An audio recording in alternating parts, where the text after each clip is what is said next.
Podcast AIDH.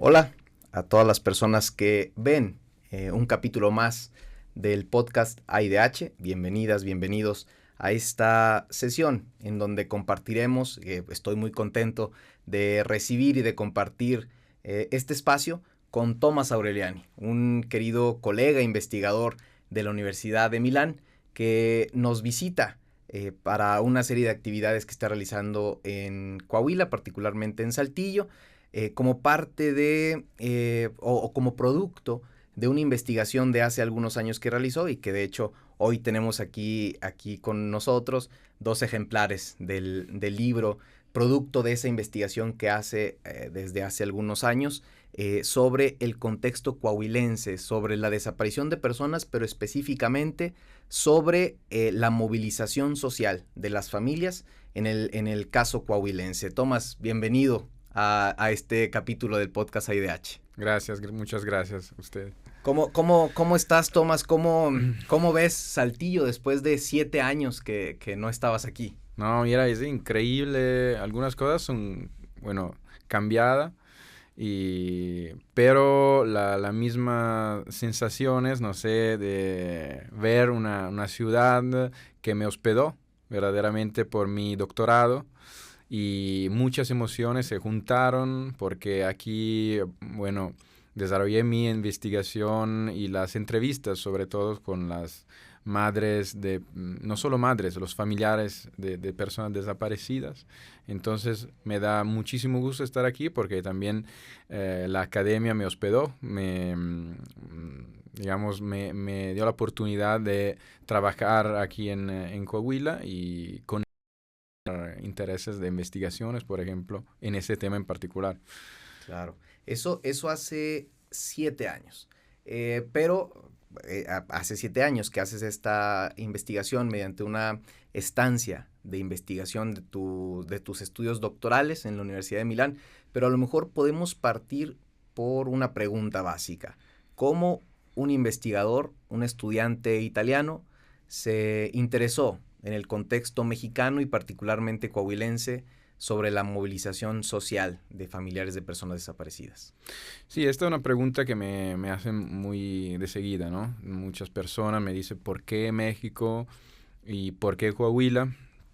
Bueno, me enteré de lo que pasaba en México, de la violencia, en particular violencia criminal, pero también institucional, muchos años atrás, durante mis estudios. En particular cuando Libera, que es una asociación italiana antimafia, la más conocida en Italia y también creo a nivel mundial, invitó en Italia algunas de las mamás de los desaparecidos mexicanos. Okay. Y empecé a enterarme de lo que estaba pasando en México. Entonces dijo un día, quiero investigar, quiero aprender más de lo que está pasando en México. Y empecé como una pequeña investigación, después mi tesis, magistral de la universidad, a intentar de investigar y reflexionar sobre las movilizaciones de la ciudadanía en contra de la violencia y del narcotráfico y de la corrupción que estaba, muy fuerte aquí en México. Y entonces me empecé a contactar con algunas de las mamás y a través de Libera y a través de mi profesor Nando Dalla Chiesa, que es uno de los estudiosos más importantes en Italia sobre mafias, por ejemplo, pero también sobre fenómenos de lucha en contra de las mafias, en contra del crimen organizado. Entonces empecé un poco a investigar y enterarme de lo que estaba pasando sobre el tema de la desaparición forzada.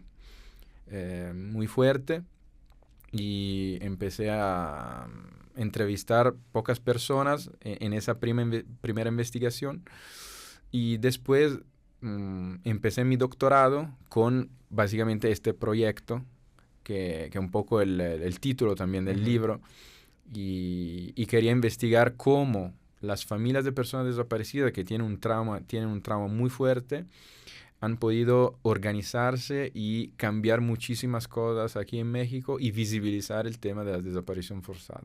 Claro, una visibilización y una exigencia de sus derechos como familiares y por supuesto en la protección de los derechos de la propia persona desaparecida. Ahora que arrancábamos este podcast con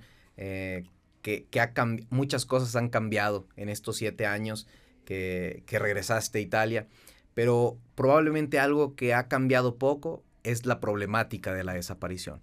Hoy veíamos cifras actualizadas del Registro Nacional y hablan de más de 133,000 personas desaparecidas y no localizadas, que obviamente hace 7 años eran mucho menos personas desaparecidas y no localizadas.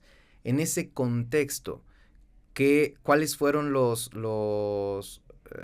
las respuestas que tú encontraste a tu investigación en el caso mexicano y particularmente el caso coahuilense? Me dice a nivel del fenómeno de la desaparición. Sí. Sí, bueno, me interesé mucho al tema de Coahuila en particular por 2 cuestiones en particulares, porque en Coahuila hubo como una verdadera guerra en los años 2007, 8, 9, 10, y a nivel de estudios sobre crimen organizado, que es el título también de mi doctorado, ¿no? Estudios sobre criminalidad organizada, vi cómo las organizaciones criminales aquí estaban actuando casi como las mafias italianas, ¿no? Okay. Fuerte presencia a nivel territorial, mucha vinculación y conexiones con el poder político, institucional, y esta capacidad de exprimir violencia organizada muy fuerte, brutal muchas veces. Y entonces vi como la desaparición forzada era como una herramienta más de esos tipos de grupos. Y aquí entonces estaba perfecto a nivel científico, digamos, entender la desaparición en un contexto nuevo en respecto al contexto de cuando se desarrolló la desaparición forzada por cómo la conocimos nosotros, ¿no? En los años 70, 80, las dictaduras latinoamericanas, así. Y aquí un poco cambia, ¿no? Cambió, digamos, las motivaciones que están atrás de las desapariciones, si bien siguen siendo desapariciones por motivos políticos y sociales, agregamos motivos criminales, básicamente criminales y económicos. Reclutamiento forzado de jóvenes, aquí el tema fue esto, ¿no? Y en Coahuila empezaron a desaparecer muchísimos jóvenes trabajadores y personas que no estaban vinculadas al crimen, ¿no? Claro. De ninguna manera. Entonces me interesó muchísimo esta parte y empezó así un poco la investigación. Y en ese sentido, ¿no? El fenómeno mexicano es bastante particular, distinto a los antecedentes históricos que había del uso de la desaparición, como lo dices, en las dictaduras latinoamericanas. Y eso ha hecho, desde el punto de vista sociológico, académico, interesante de estudiar, pero problemático de atender y de afrontar este fenómeno, ¿no? Por los distintos elementos que hacen diferente el contexto mexicano y sobre todo por las consecuencias, las afectaciones que genera. En ese sentido, con base en la investigación que haces y que como producto tenemos el libro, ¿qué hallazgos encuentras? ¿Qué puedes concluir con base en la investigación, por ejemplo? Bueno, empezaré, bueno, diría unas cosas. Los objetivos de este trabajo era entender cómo es posible la movilización en un contexto, digamos, de alto riesgo, ¿no?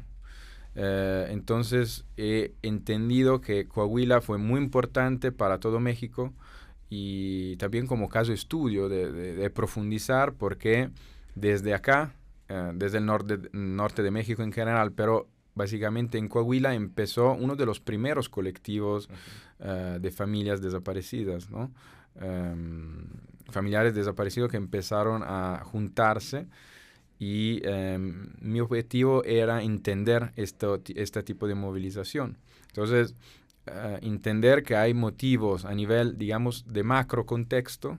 No sé, aquí hemos tenido un obispo, por ejemplo, Raúl Vera, que apoyó muchísimo las primeras, digamos, los primeros movimientos, ¿no? Aquí. Esto es un tipo de recursos que fue muy importante para familias para empoderarse, Claro. ¿no? Y también algunas organizaciones civiles vinculadas, por ejemplo, al obispado, como el Fray Juan de Larios en Saltillo y otros, empoderaron mucho las familias. Y las familias con sus emociones, con su dolor, empezaron a organizarse. Y esto me interesó mucho. Y por esto, este macro contexto es una parte, ¿no?, de mi investigación. Ujú. Entender en una situación de violencia los recursos que la familia puede tener. De otra parte, digamos, lo que me gustó mucho fue entender desde las personas cómo empezaron a involucrarse en el colectivo, empezaron a aprender muchísimo. Uno de los hallazgos de esta investigación es, entender el impacto de este colectivo, el impacto, bueno, cómo las familias empezaron a ser expertos de derechos humanos, empezaron a buscar y a investigar cómo se fueran policías y mucho más mejor en algunos casos, ¿no? Son las familias que van a darle clases sobre cómo se investiga, ¿no? Cómo se busca, Cómo se busca. servicios periciales, claro. Exacto. Y entonces mi objetivo era entender cómo un colectivo en particular, en este caso Fundec-Fundem, que creo que es uno de los primeros en el contexto de la guerra contra el narcotráfico, desde el 2009 en particular, este colectivo que trabaja en Coahuila, pero en todo México, entender cómo se movilizó.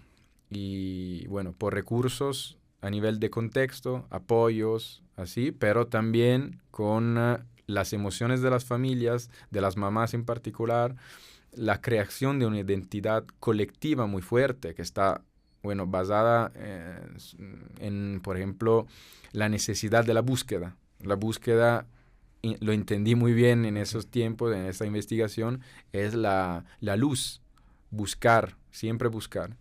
Y bueno, esto es uno de los hallazgos de esta investigación, digamos. Y muy, muy interesante, por ejemplo, recordar que el colectivo Fundec-Fundem, uno de los primeros a nivel nacional, ¿no? Y como parte pionera de estas organizaciones que no estábamos acostumbrados a ver o a conocer desde el activismo público y social, pero que en el camino fueron consolidándose precisamente como colectivo y como defensoras de derechos humanos, que probablemente no era su objetivo principal, pero que sirvieron de respaldo gracias también al acompañamiento de otras instituciones, como tú lo mencionas, como la misma iglesia, como el Fray Juan de Larios, pero se fueron convirtiendo en ejemplo o camino recorrido para otras organizaciones de familias que pronto replicaron el ejercicio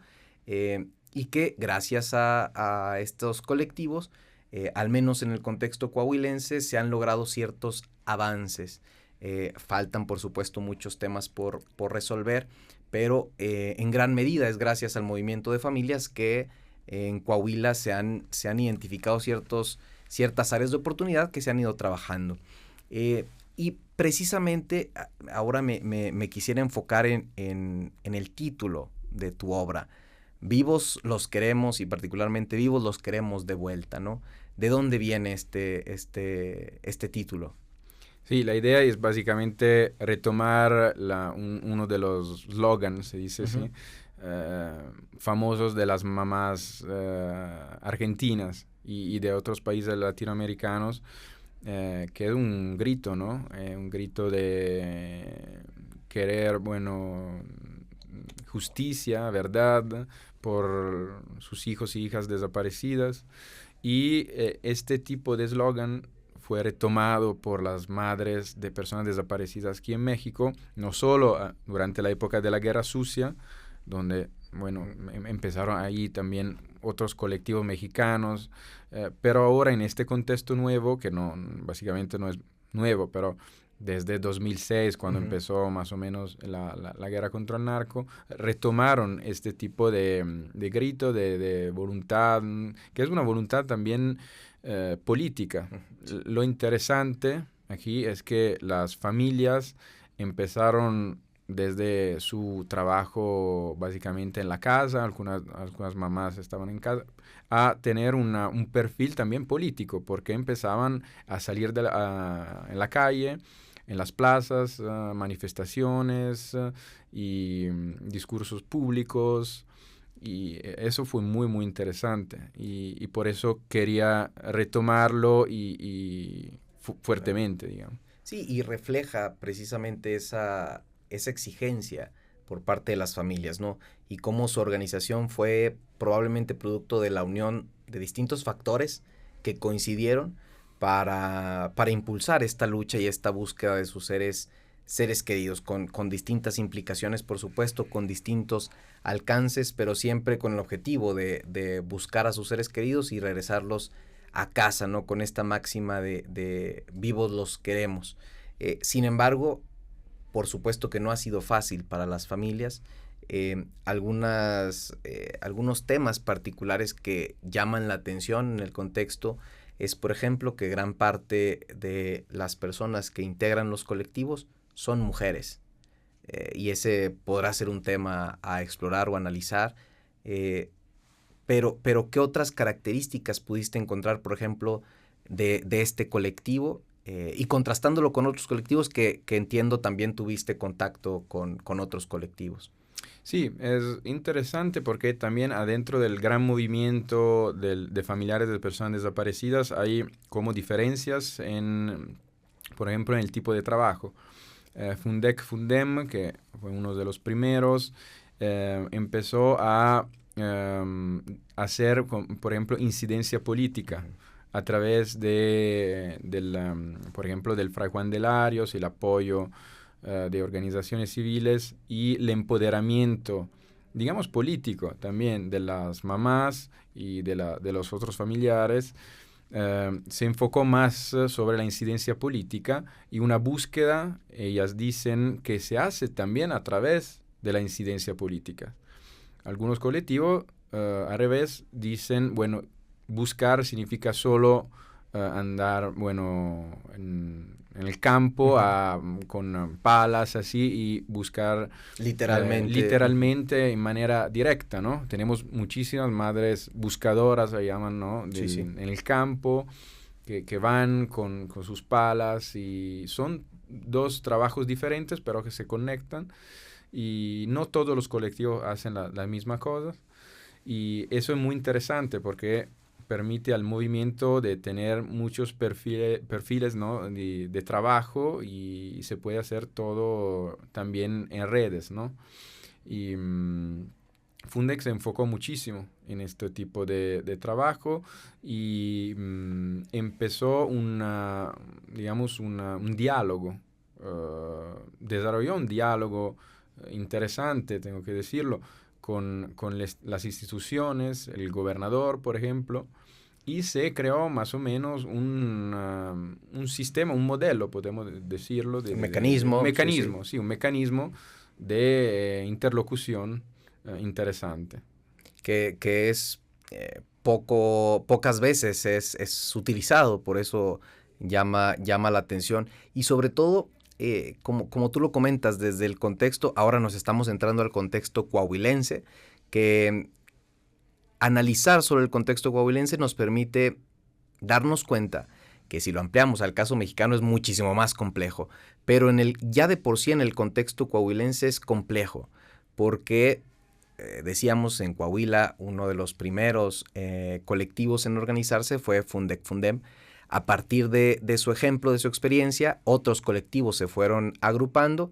Hoy en día tenemos más de 8 colectivos en la entidad, en un territorio geográficamente amplio, con características distintas y también necesidades distintas. Y como tú lo mencionas, con impactos e incidencia distinta. Mientras algunos colectivos se centran en desarrollar una incidencia política, otros en incidencia de búsquedas particularmente, otros en la protección de los derechos que surgen o que más bien derechos que se vulneran a raíz de la desaparición, pero a los familiares. Pero eso ha logrado al mismo tiempo distintas organizaciones con probablemente criterios distintos, ideas distintas, pero con un objetivo común, que es la búsqueda de sus seres queridos y la protección de sus derechos. Pero eso ha permitido interesantes resultados en el contexto coahuilense y que se contemplen como un referente a nivel nacional en ese sentido. Con base en ello, ¿qué podemos encontrar en tu obra o en tu investigación, Tomás, al abordar tu libro? ¿Qué encontramos ahí? A nivel de contexto de Coahuila, dice Sí. sí. Bueno, uno de los, digamos, objetivo fue, mi investigación básicamente es una investigación de caso, en el sentido que he estado muy interesado a enfocarme en un caso que en ciencias sociales se dice crucial, en el sentido que Fundec-Fundem en particular fue crucial en un contexto social particular, contexto político particular de Coahuila. Fue interesante, por ejemplo, reconstruir toda la historia, casi mes por mes, de este colectivo y las relaciones que empezaron con otros colectivos que surgieron a raíz de, por ejemplo, eventos particulares como el masacre de Allende, ¿no? O por la desaparición que empezaba muy fuerte, por ejemplo, en Piedras Negras, que es un poco la base de Familias Unidas, ¿no? Que es un otro colectivo. Grupo Vida, que es un otro colectivo, básicamente que empezó su actividad en Torreón desde muchos años atrás. Bueno, y entonces eso es lo que me interesaba mucho, reconstruir la historia. Y se puede encontrar en el libro una historia de Fundec-Fundem en particular como caso crucial. Pero también yo creo que puede ser interesante la reconstrucción de movimientos de familiares de personas desaparecidas a nivel nacional. Coahuila fue uno de los primeros estados donde básicamente se empezó esta movilización y se hizo nacional, porque por ejemplo, sí, el mismo Fundec fue Fundec, que es de Coahuila, y Fundem, que es de México. Claro. Después empezó un movimiento muy fuerte, yo creo, con claramente dificultades, y el tentativo que hizo con este libro es la reconstrucción de la movilización de personas desaparecidas, de familiares, en el contexto general de la guerra contra el narco, con los logros que hemos tenido en Coahuila, por ejemplo, leyes, políticas públicas, políticas públicas por las familias, que tienes muchísimos problemas a nivel económico, a nivel de salud, a nivel emocional, y tienen que ser muy cuidados, ¿no? Claro. Y digamos, esto por supuesto también es interesante y también muy necesaria la investigación en la medida en que permitió documentar o registrar precisamente esa reconstrucción de la historia de este colectivo tan importante. ¿Por qué? Probablemente porque, por supuesto, como familias que no estaban inmersas en el contexto de la desaparición, por supuesto, poco a poco fueron uniéndose, integrándose en un colectivo, colectivizándose, pero que no estaban, por supuesto, preocupadas por documentar las actividades que estaban realizando. Y en ese contexto, como tú lo dices, recuperar la historia del colectivo permite identificar ciertos elementos, ciertos patrones que, replicándolos en casos de estudio, permiten, primero, entender qué pasó, cómo pasó, para posteriormente, con pasos más adelante, identificar medidas que pueden ayudar en su lucha o abonar en su lucha, ¿no? Creo que un poco eso también resaltar de esta investigación y particularmente del libro. Ahora, con base en esto, en esta investigación, el contexto coahuilense, el contexto mexicano, ¿cómo lo podemos relacionar con otros contextos que tú conozcas sobre criminalidad organizada, por ejemplo? Sí, bueno, como italiano puedo conectarme muy fácilmente a lo que pasa en Italia, ¿no? En Italia hemos tenido y tenemos todavía hoy mafias, criminalidad organizada de tipo mafioso, que, bueno, bajaron un poco la violencia de alto impacto, como los homicidios, pero siempre están muy presentes en los territorios y manejan recursos, manejan también las personas, porque tienen una fuerza territorial importante. Bueno, he intentado un poco de hacer, bueno, comparaciones, ¿no? Por ejemplo, el tema de la movilización de las víctimas también es muy fuerte en Italia, sí, porque tenemos, por ejemplo, Libera, la asociación que ya mencioné, hace un trabajo muy importante con las familias de los delitos mafiosos, ¿no? Con las familias de las víctimas de los delitos mafiosos. Y es muy interesante cómo Libera, por ejemplo, construyó y desarrolló una red internacional para conectar esas experiencias. Yo tengo que agradecer muchísimo a las personas de Libera que me ayudaron a entender el contexto mexicano, porque la primera vez que estuve en México fue con Libera, ¿no? A entender lo que pasaba, a empezar a conocer las primeras familias que conocí. Entonces, podemos decir que en ambos los casos tenemos organizaciones criminales muy fuertes que tienen vínculos muy fuertes también con el poder político.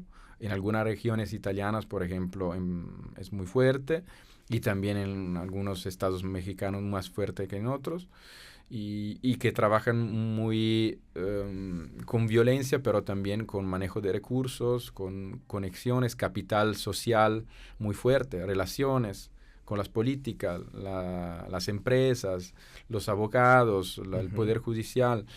En Italia, la gran diferencia yo creo que vi con el contexto mexicano es que una lucha muy fuerte la está haciendo el Estado, desde adentro del Estado, con bueno, el Poder Judicial que hace investigaciones, los militares y la policía que trabajan muy bien. Y sí, con algunos casos de corrupción, eso no... Por supuesto, bro. Sí. No es ajeno, pero... Sí, no es ajeno también al contexto italiano. Eso veo. Algunas diferencias, algunas similaridades. Sí, similitudes Sí. Que sirven, por supuesto, y ahí podemos retomar con la importancia del estudio comparado de las experiencias. Por supuesto, aclarando no para replicar de manera automática lo que se ha hecho en otro contexto, pero sí que nos permite precisamente ver esos puntos de contacto y esas diferencias para intentar generar opciones para atender la problemática social, y particularmente con con el caso, un fenómeno que genera múltiples violaciones a derechos humanos. Y por ejemplo, Tomás, a 7 años de esta investigación, por supuesto esta investigación continuó, sigue el contacto con las familias, pero ¿por qué volver a Saltillo, a Coahuila, a México, después de 7 años? Sí, esta es una muy buena pregunta, porque, bueno, entendí este trabajo, entendí mi profesión como investigador como no solo un compromiso académico, pero un compromiso social y civil. Y siempre creo que trabajando con las personas, tú tienes que regresar un poco el trabajo que hiciste, ¿no? Yo hablo mucho, estoy ahora como nueva línea de investigación, profundizando mucho el tema del extractivismo, ¿no? Que es un tema importante en América Latina, la extracción de los recursos. Bueno, se pueden extraer también informaciones y de manera no tan buena, en el sentido que cuando entrevistas a familias, por ejemplo, tienes que regresar lo que hiciste, porque si no, tú te vas a robar informaciones. Ellas me lo dijeron muy sencillamente. Claro. Yo quiero hablar porque tengo que hablar de mi experiencia, pero ¿a qué sirve tu trabajo? Bueno, esta es una pregunta que me hago casi todos los días en todo tipo de investigaciones que hago en la universidad. ¿Cómo se puede restituir el trabajo a la comunidad, a las personas, a la asociación que te dio muchísima información y que te abrió las puertas a cosas que son muy íntimas, ¿no? Como una historia de desaparición. Entonces, lo que quiero hacer es verdaderamente intentar, porque no es fácil regresar a este trabajo, por eso que regresé aquí en Saltillo, y explicar lo que hice con este libro, explicar que he podido regresar el trabajo en Italia, en Europa, a través de conferencias, hablar de los colectivos, de las luchas de las familias, del tema de la desaparición forzada, y visibilizar, que es poco, lo sé, pero es un comienzo, digamos, Claro. para mí. Sí, totalmente. Y también la importancia de retomar ese compromiso social de las universidades y particularmente las universidades públicas, de regresar un poco de lo mucho que la misma sociedad nos da a las universidades públicas, y por eso sirven, por supuesto, estas investigaciones, insisto, primero para entender las problemáticas y con base en ello retomar propuestas para su atención. A lo mejor también ahí será importante aclarar que las distintas investigaciones pueden seguir objetivos muy diferentes o ser complementarias de investigaciones más complejas, más grandes, pero siempre con la finalidad de aportar a la sociedad en la atención de estos problemas sociales, que lamentablemente la desaparición solamente es uno de muchos problemas que hay. Tomás, no sé si te parece bien, si deseas especificar o ahondar en alguna temática particular del libro o algún hallazgo fundamental que tú consideres con base en tu investigación. Sí, es bueno, solo agregar que el trabajo del investigador no puede ser un trabajo solo académico, como lo dijiste bien, pero en ese caso específico fue un trabajo emocional también. Sin las emociones, yo creo que las emociones, el compromiso civil, creo que también el investigador no puede hacer bien un trabajo como puede ser un trabajo de investigación como este. Entonces, la investigación tiene que ir como paralelamente, se dice, a las emociones y al compromiso. En este libro encontré muchísimas personas y que quiero agradecer verdaderamente, y porque me abrieron un mundo increíble, un mundo íntimo, como ya dije, un mundo de emociones, pero de lucha muy fuerte por los derechos básicos, que es el derecho a la vida, el derecho a la verdad, a la justicia. Y con este trabajo quiero llevar este tipo de grito a Italia, a Europa, y seguir verdaderamente visibilizando el tema. Y siempre conectado, claro, y siempre con una mirada a esas familias que me dieron muchísimas cosas. Que este punto es fundamental, que se señale, ¿no? Esa importancia de no dejar de sentir. por creer que se realiza una investigación académica, o si lo trasladamos al tema del servicio público, de estar tan inmersos en un tema del día a día, puede llegar a llevarnos al dejar de sentir y verlo como un objeto de estudio solamente, o como una problemática a atender como parte de mi trabajo. Pero es importante, incluso como parte de esta formación jurídica tradicional que durante años se ha llevado, ¿no? De no debes involucrarte en los casos, no debes, o prácticamente debes dejar de sentir para que seas objetivo. Probablemente, pero hasta cierto punto, en la medida en que no nos desvinculemos de los sentimientos, creo que nuestras investigaciones, nuestra labor puede ser más significativa y sobre todo más real, más cercana a la problemática y también más útil para la misma sociedad. Por eso creo que es importantísimo lo que señalas, ¿no? Sí, solo agregar unas cosas, que en las ciencias sociales, en la sociología en particular, hay una línea de investigación sobre metodologías participativas, ¿no? Entonces, en este tipo de trabajo yo decidí de tener un posicionamiento, no sé si se dice así, una posición particular, estar acerca de las familias, porque también participamos a, no sé, encuentros con las políticas, con la academia, con otros tipos de actores, claro, ¿no? Y el posicionamiento muy específico acerca de las familias te permite también entender mucho mejor ese tipo de fenómeno, sin dejar atrás la cientificidad.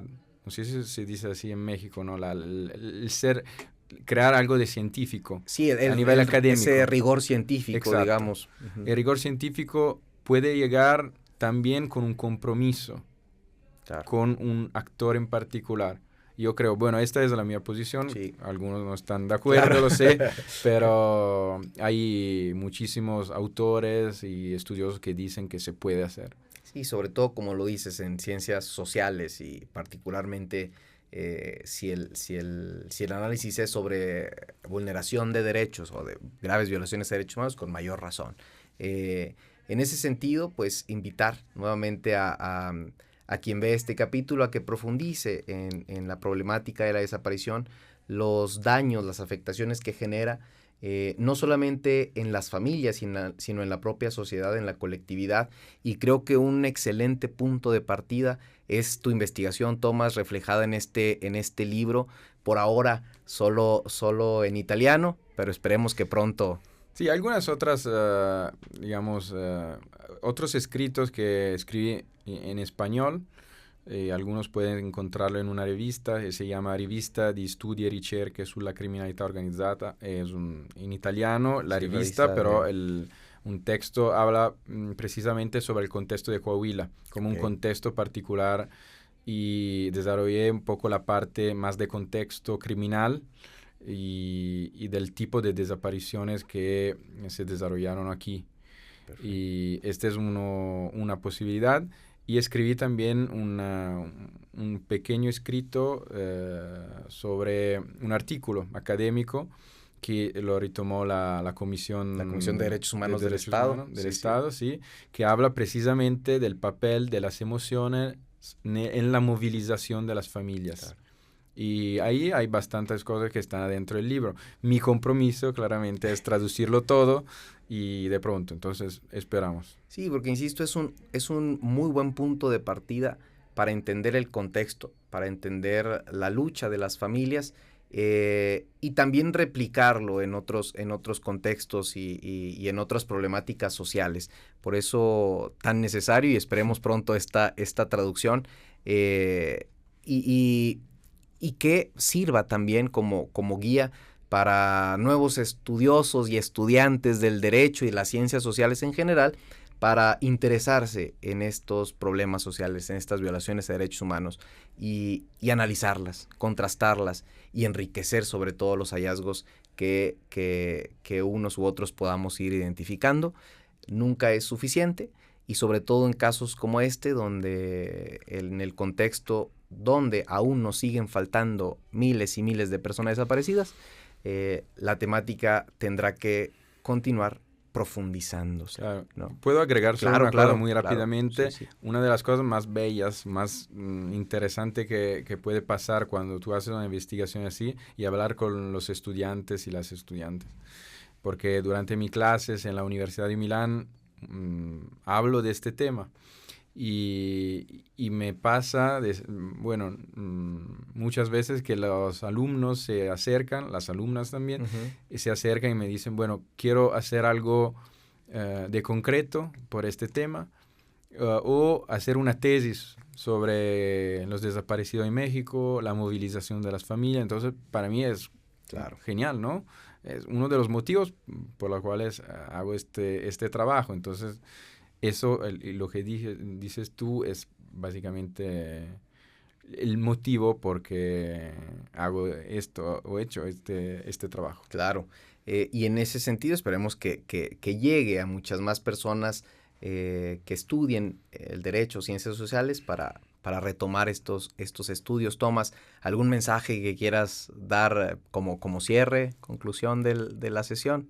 Sí, repito mi compromiso a seguir investigando este tema y crear sobre todo conexiones y redes, porque yo creo que hacer red entre la academia y, por ejemplo, las organizaciones civiles, las familias de personas desaparecidas, las familias de las víctimas de la mafia, por ejemplo, y también en algunos casos las instituciones, es, creo, la medida para luchar en contra de los fenómenos criminales que impactan así fuerte como la desaparición forzada y otros tipos de crímenes, ¿no?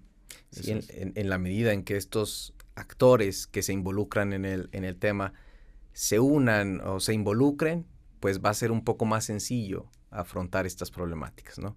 Tomás, muchísimas gracias por tus comentarios, por tu participación en este capítulo del podcast AIDH y también por las otras actividades en las que nos acompañarás en la academia durante los próximos días y también, por supuesto, en otras actividades con las familias particularmente. Muchísimas gracias, Tomás, y recordar que estás en tu casa. La casa Gracias. morada es tu casa y entonces te recibiremos aquí cuando tú quieras visitarnos. Gracias, muchas gracias a ti, Carlos, y gracias a toda la academia. Verdaderamente, gracias. Muchas gracias a todas y todos por seguirnos en este capítulo y nos vemos pronto.